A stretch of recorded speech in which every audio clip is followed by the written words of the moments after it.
प्यारे बच्चों, स्वागत है आप सभी का। अब हमारा रिवीजन वर्क स्टार्ट हुआ है, तो मैंने सोचा कि क्वेश्चंस किस तरह के किस चैप्टर से आते हैं, इससे रिलेटेड थोड़ा आप लोगों को गाइड किया जाए। पहले सिर्फ क्वेश्चंस के बारे में मैंने सोचा था गाइड करूँगा, लेकिन फिर मुझे लगा कि क्वेश्चन के साथ साथ जो इम्पोर्टेंट चीज़ें हैं उनको हम थोड़ा थोड़ा हल्के में रिवाइज फिर से करते हैं। इसमें सिर्फ हम हर चैप्टर के इम्पॉर्टेंट क्वेश्चंस लेंगे कि किस चैप्टर में कौन सा इम्पॉर्टेंट और आसान क्वेश्चन कौन से हैं। जो मुश्किल वाले रहेंगे उसको बाद में देखेंगे। तो सबसे पहला जो हमारे पास चैप्टर है वो है era of one party dominance, एक दलीय प्रभुत्व का दौर। आपको मालूम है इस पार्ट में हम आज़ादी के बाद भारत की राजनीतिक व्यवस्था के बारे में पढ़ रहे हैं, तो थोड़ी चीज़ें अपने माइंड में क्लियर रखनी होती है। जो हमारा चैप्टर है, चैप्टर से रिलेटेड जो क्वेश्चन बनते हैं वो ज़रूर बहुत इम्पॉर्टेंट रहते हैं। तो चैप्टर का नाम ही एक दलीय प्रभुत्व है, दलीय सिस्टम से रिलेटेड है, तो राजनीतिक दलों के बारे में तो इसमें ज़रूर क्वेश्चन बनता है। तो पहला क्वेश्चन ही ये हम लेते हैं और बनता है बहुत इम्पॉर्टेंट कि राजनीतिक दल से आपका क्या अभिप्राय है, राजनीतिक दल किसे कहते हैं। अब ये अभी भी पूछा गया था आपसे, मैंने टेस्ट जो लिया था, तो इसमें कुछ चीज़ें आपने जो ध्यान में रखनी, 2 ही नंबर का क्वेश्चन बनता है कि एक तो समान विचार वाली बात ज़रूर लिखनी है कि राजनीतिक दल क्या होता है, समान विचार रखने वाले कम या अधिक लोगों का कैसा समूह होता है, संगठित समूह होता है। और तीसरी बात इंपॉर्टेंट है, जो करता क्या है, राजनीतिक प्रक्रियाओं में भाग लेता है। ये 3 पॉइंट से लिखने ज़रूरी है जैसे भी आप इसको एक्सप्लेन करते हैं। इसके साथ में एक डेफिनेशन भी आपने ज़रूर लर्न करनी है। लिकॉक की वैसे डेफिनेशन कंप्लीट सी डेफिनेशन बन जाती है जिसमें यही तीनों चीज़ें कवर भी हो जाती है। अपनी बुक में आपने देख लेना है, ज़्यादा डिटेल में मैं नहीं जाऊंगा। जो चीज़ें इंपॉर्टेंट लिखने वाली है वो मैंने आपको बता दी, इनको आपने अंडरलाइन भी ज़रूर करना है। ठीक है, अब हम देखते हैं सेकंड क्वेश्चन। अब इस टॉपिक से रिलेटेड ही एक दलीय प्रभुत्व है, तो एक दलीय प्रभुत्व कहते किसे है। एक दल का प्रभुत्व, सोच और समझकर क्वेश्चन भी ऐसे ही बनते, आंसर भी आपने ऐसे ही देने हैं। एक दल के प्रभुत्व का अभिप्राय क्या है, ये बहुत बार रिपीट होता रहता है, क्वेश्चन बहुत इंपॉर्टेंट है। तो जब किसी देश में अनेक दल होते हैं, बहुदलीय प्रणाली होती है, लेकिन बहुदलीय प्रणाली होते हुए भी कोई एक दल चुनावों में, ये याद रखना है आपने, अपना वर्चस्व कायम रखने में सफल हो जाता है, उस प्रणाली को हम एक दलीय प्रभुत्व प्रणाली कहते हैं। अब भारत के बारे में पढ़ रहे हैं तो इसमें आपने उदाहरण लास्ट में ज़रूर भारत का देना है कि प्रथम 3 जो आपके आम चुनाव हुए उसमें भारत में एक दलीय प्रभुत्व प्रणाली देखने में मिलती है।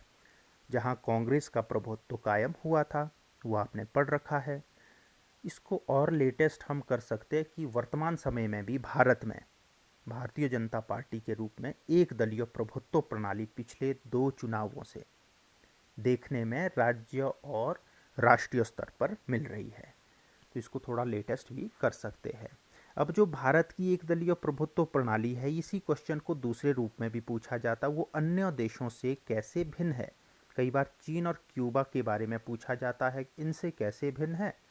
तो इनसे ऐसे भिन्न है कि भारत में एक दलीय प्रभुत्व प्रणाली लोकतांत्रिक तरीके से कायम हुई है, जहां दूसरे दलों को भी वही अधिकार और स्वतंत्रताएं प्राप्त है जो प्रभुत्व वाले दल को दी गई है। जबकि चीन और क्यूबा में ऐसा नहीं है, वहाँ तानाशाही प्रणाली अधिक है, तो इस तरह से भिन्न है। फिर आगे चलते हैं इस चैप्टर में, प्रथम आम चुनाव की विशेषताओं वाला ये 3 नंबर में बनता है क्वेश्चन।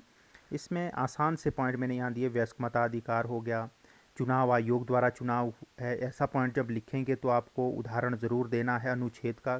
324 द्वारा एक चुनाव आयोग की व्यवस्था की गई। कांग्रेस को भारी बहुमत, ये पॉइंट बहुत जगह में आपका काम आएगा। नाम मात्र के विपक्षी दल, अब नाम मात्र के विपक्षी दल जब आप लिखते हैं तो आपने उनका उदाहरण ज़रूर देना होता है, तब आपका आंसर थोड़ा ज़्यादा अच्छा बन जाता है कि उस समय विपक्षी दल कौन कौन से थे, 2-3 नाम आप दे सकते हैं। कम्युनिस्ट पार्टी थी, सोशलिस्ट पार्टी थी, प्रजा समाजवादी पार्टी थी, ये प्रमुख विपक्षी दल थे। जनसंघ था, लेकिन ये चुनावों में अपना प्रभुत्व कायम करने में सफल नहीं हो पाए थे। अच्छा, ये क्वेश्चन भी हो गया, 4 पॉइंट आपको बता दिए। फिर अगला क्वेश्चन फिर से 3 नंबर में भी बनता है, 2 में भी बनता है कि प्रथम 3 आम चुनावों के बारे में पूछा जा सकता है कि पहले चुनाव में क्या हुआ था। पहले चुनाव 1952 में हुए थे, 1 मार्क्स में भी पूछा जा सकता है। कुल कितनी सीटें थी, 489 थी, कांग्रेस को 364 मिली थी। सेकंड 57 में हुए थे और तीसरे आम चुनाव हुए थे 1962 में। इन तीनों में 350 से ज़्यादा सीटें प्राप्त हुई थी। वैसे मैंने आंकड़ा आपको दिया है, इसको आपने लर्न रखना है। अगला क्वेश्चन 3 नंबर का, बहुत बार जो रिपीट फिर से क्वेश्चन होता है कि कांग्रेस की प्रधानता के क्या कारण थे, कांग्रेस की प्रधानता क्यों कायम हुई थी। एक तो राष्ट्रीय आंदोलन में योगदान था, इसमें तीनों आंदोलन लिखने कौन कौन से आंदोलन थे। असहयोग आंदोलन, सविनय अवज्ञा आंदोलन और भारत छोड़ो आंदोलन। ठीक है, उसमें योगदान था छात्र संगठन वाला। अलग से प्रश्न पूछा जाता है कि छात्र संगठन क्यों कहा जाता है और ये किसने कहा था, पामर ने। योग्य नेतृत्व में भी आपने याद रखना, 2-4 नाम याद रखने। अब मैं ज़्यादा डिटेल में नहीं जाऊंगा। राष्ट्रव्यापी स्तर है, पूरे राष्ट्र में कांग्रेस का प्रभुत्व है और इसका जो गठबंधन स्वरूप है पूरे राष्ट्र में फैला हुआ दल है, इसलिए इसकी प्रभुत्व कायम हो गया था। फिर एक क्वेश्चन जो इम्पोर्टेंट है भारतीय जनसंघ के बारे में। भारतीय जनसंघ पर नोट लिखेंगे तो ये 2 चीज़ें ज़रूर इसमें देनी है। 1951 में गठन हुआ और श्यामा प्रसाद मुखर्जी ने किया। इसके अलावा एक और चीज़ है कि भारतीय जनसंघ की जो विचारधारा थी, एक तो थी वो राष्ट्रवादी विचारधारा और दूसरी बात उसमें थी वो अखंड भारत का निर्माण करना चाहता था, भारत और पाकिस्तान को मिलाकर। ये प्रमुख विचारधारा थी। तो पहला चैप्टर में तो ये प्रमुख क्वेश्चन थे, इंपॉर्टेंट क्वेश्चन जो बनते हैं 5 मार्क्स का। वैसे जनरली क्वेश्चन नहीं बनता है। फिर चलते हैं हम सेकंड चैप्टर में। सेकंड चैप्टर नेशन बिल्डिंग से रिलेटेड चैप्टर है। पहला इसमें क्वेश्चन बनता है राष्ट्र निर्माण किसे कहते हैं। तो राष्ट्र निर्माण क्या होता है, जब लोगों के अंदर राष्ट्रीय चेतना की भावना पैदा होती है उसको राष्ट्र निर्माण कह लेते हैं। जब लोग इसको और अच्छा बनाने के लिए आप लिख सकते हैं, लोग खुद को किसी धर्म, जाति, क्षेत्र या भाषा से जोड़कर ना देखें, इतनी छोटी उलझनों में ना उलझें, बल्कि खुद को एक राष्ट्र से जोड़कर देखें, तो राष्ट्र निर्माण का कार्य आगे चलता है। इस चैप्टर में 2 क्वेश्चन आपके 5 मार्क्स के बहुत इंपॉर्टेंट बनते हैं। एक तो है राष्ट्र निर्माण के प्रमुख सिद्धांत या विशेषताएं कौन कौन सी है, और दूसरा क्वेश्चन बनता है राष्ट्र निर्माण के समक्ष प्रमुख चुनौतियां कौन कौन सी थी। इसमें 5-5 पॉइंट आपने लर्न करने हैं। बहुत लंबा हो जाएगा, मैं डिटेल में नहीं जाऊंगा। भारतीय समस्याओं के प्रति वैज्ञानिक दृष्टिकोण दिया था, पंडित नेहरू ने दिया था।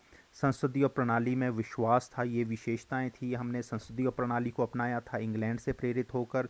लोकतांत्रिक समाजवाद को अपनाया था जिसमें समानता पर जोर दिया था और लोगों को स्वतंत्रताएं भी दी थी। धर्मनिरपेक्ष स्वरूप आप जानते हैं। मिश्रित अर्थव्यवस्था, ये भी पॉइंट आगे भी आने वाले चैप्टर्स में आपके काम आता है। तो ये पॉइंट ज़रूर आपने लर्न करने होते हैं, अपने कंफर्ट से देखना है। कोई और भी चैप्टर पॉइंट आपको ईजी लगता है तो उसको भी ले सकते हैं। चुनौतियों वाले में भी मैंने ये पॉइंट आपको दिए हैं यहाँ। एकीकरण वाला, एकीकरण बड़ी चुनौती थी क्योंकि अलग अलग धर्म, अलग अलग भाषा, अलग अलग क्षेत्र के लोगों को एकता के सूत्र में बांधना एक चुनौतीपूर्ण कार्य था।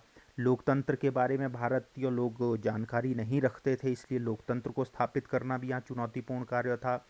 70% लोग निरक्षर थे, उनको लोकतंत्र के विषय में जानकारी देना भी कठिन कार्य था। विकास की चुनौती होगी, शरणार्थियों के पुनर्वास की चुनौती हो गई। ये क्वेश्चन इंपॉर्टेंट है।